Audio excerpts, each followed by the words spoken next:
our last video in topic 8, we're going to look at two decision-making situations, special order and make and buy. So for this course, we'll only focus on three decision situations mentioned in this topic: the CVP analysis, cost volume profit analysis, which we've done in detail, special order pricing, and make or buy decisions. Okay, so special order decisions. This decision relates to a situation where the firm has spare capacity.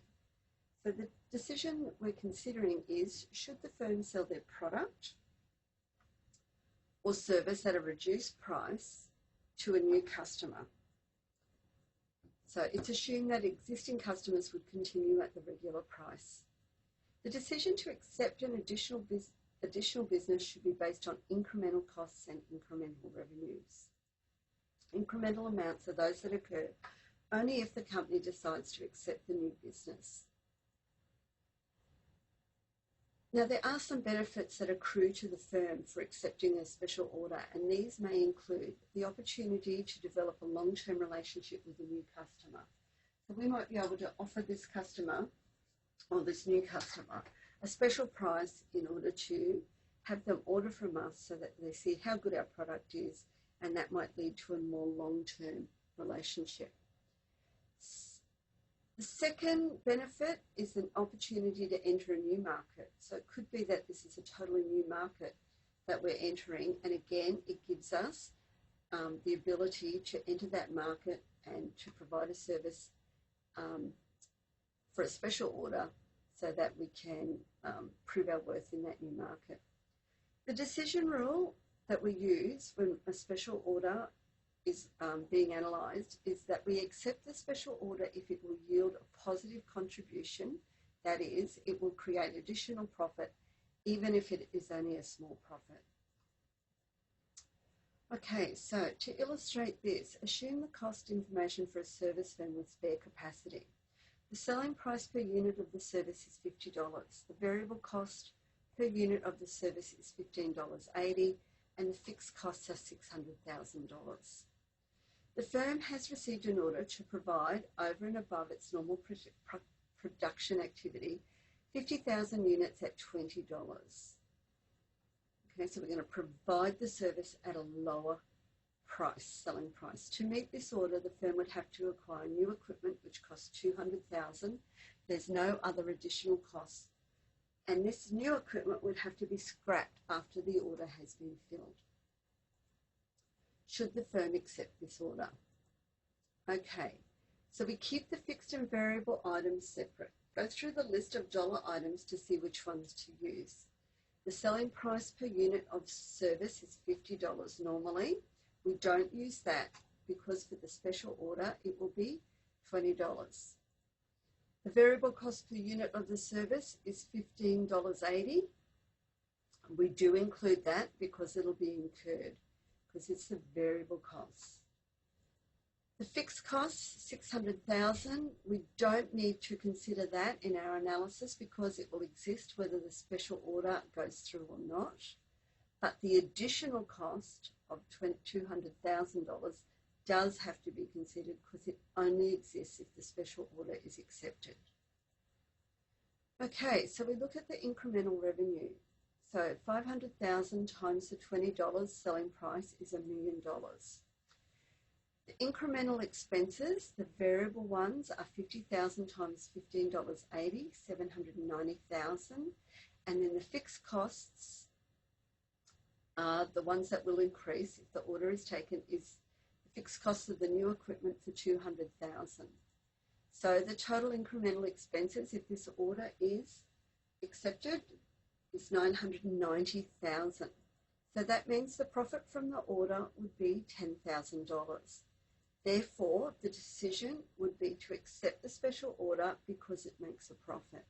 So it doesn't matter how small the profit is. If we're looking at special orders, if it makes a profit, we accept. So here we would accept the special order. Again, we'll do another worked example. So this time we're looking at a hotel. So we've got a low occupancy 50-room hotel that normally charges $60 per night for a single room. The variable costs of the room are housekeeping, $20 a room per night. Supplies, shampoo, shower caps, the sort of stuff that we, maybe toilet paper that we put into the rooms, $8 per room per night, and breakfast is included, and that is at a cost of $5 per person. The fixed costs are $15,000 per month, which is approximately $10 per night. The organisers of a conference have approached our hotel and asked if they could have a special room rate of $40 per night for 10 single rooms, so one person occupying each room. Okay, so we normally charge $60 per night. They've approached us for a special price of $40 per night.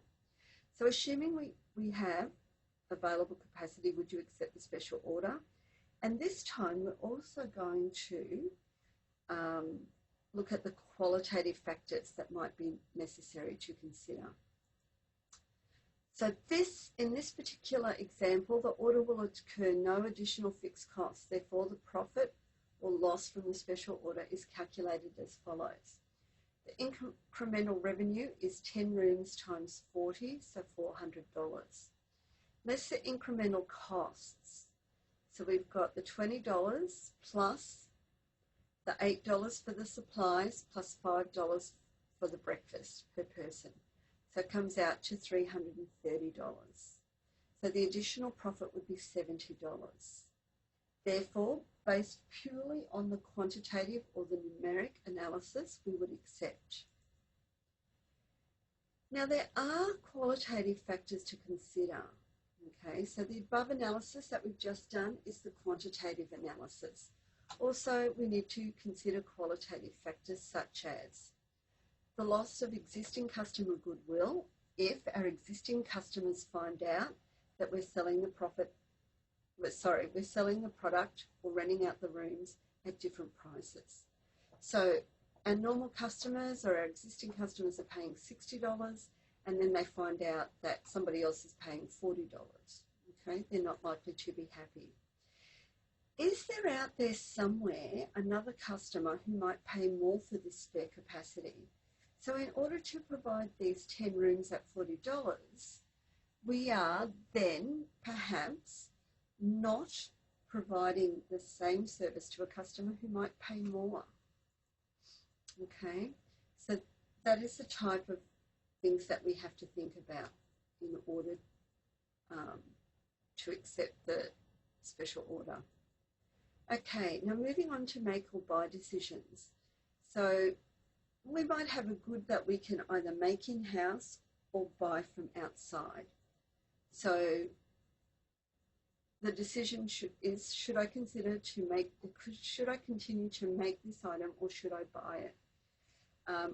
So one of the things that we should do is, I suppose I should compare the outside purchase price with the additional cost to make. And what will the effect of buying it have? Will it mean that I'll have idle facilities?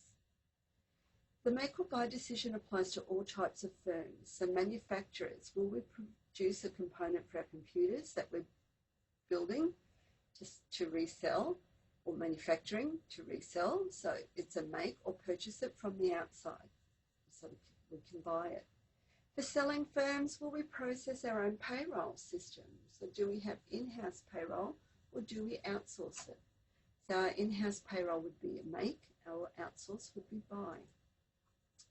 For service firms, do we do our own printing, make, or outsource it, buy it from somebody else? So in order to make this type of decision, managers need to consider whether to make or buy for reasons such as to reduce costs, to use or free up capacity, or to improve the quality or the delivery. When working a make or buy question, we first calculate the cost of the make and the cost of buy. Keep the fixed and variable costs separate again. Decision rule, we select the lower cost option. We consider any qualitative factors that may cause you not to choose the decision suggested from the quantitative analysis.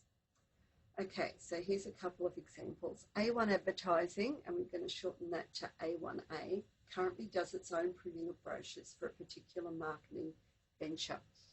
It requires 30,000 brochures for the coming year. Another supplier has offered the printing at a delivered price of $3 per unit.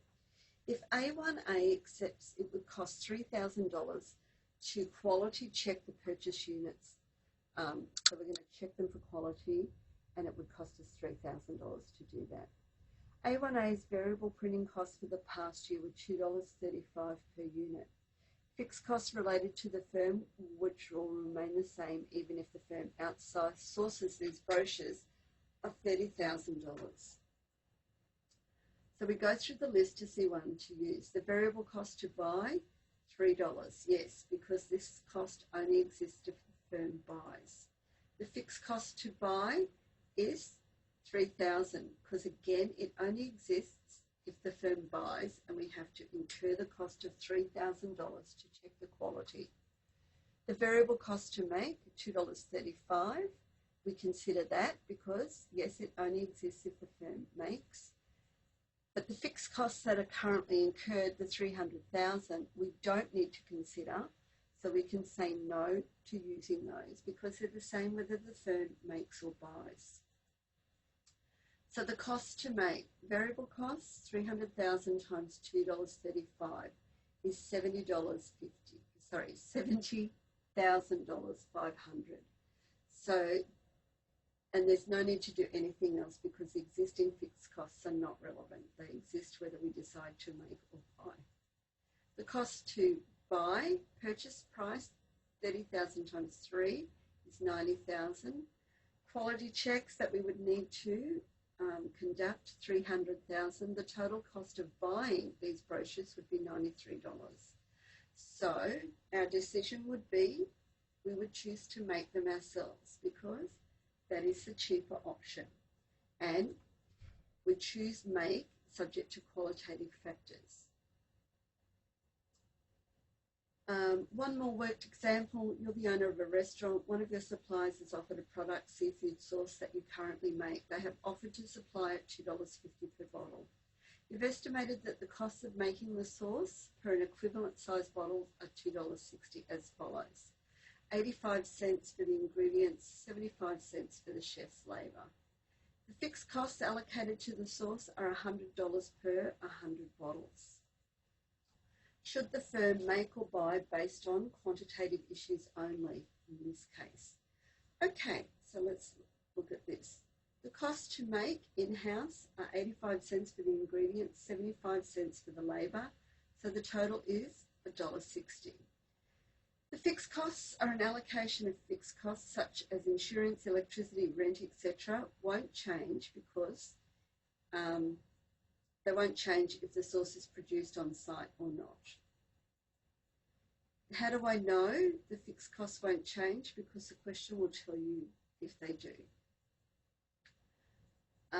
So the solution, it's cheaper to make by 90 cents per unit because the person is going to sell it for $2.50.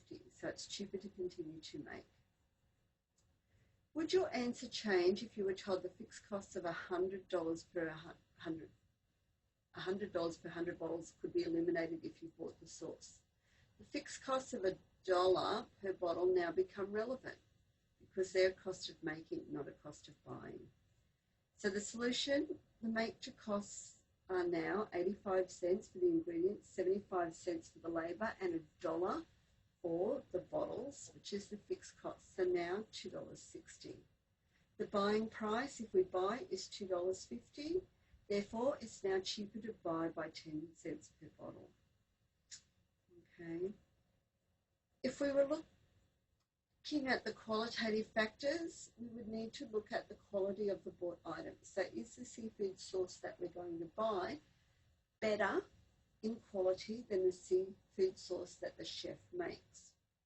Will the customers be happy? Do we have a reputation out there that we make our own seafood sauce?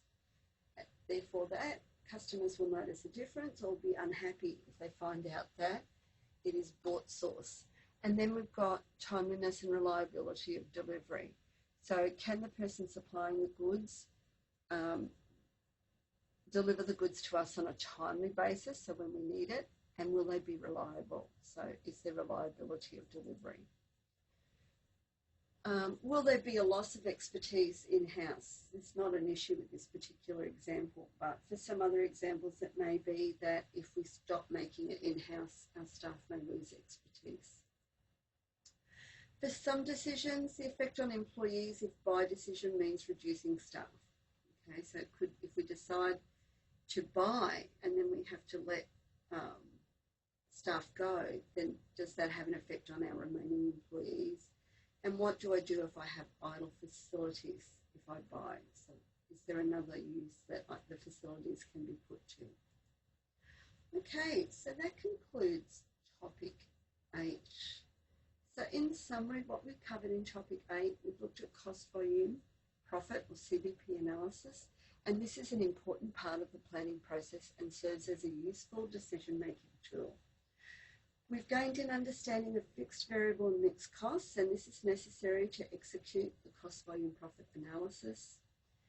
Cost volume profit analysis enables you to make what-if decisions. Entities can use or use relevant income/cost to analyse special orders and make or buy decisions.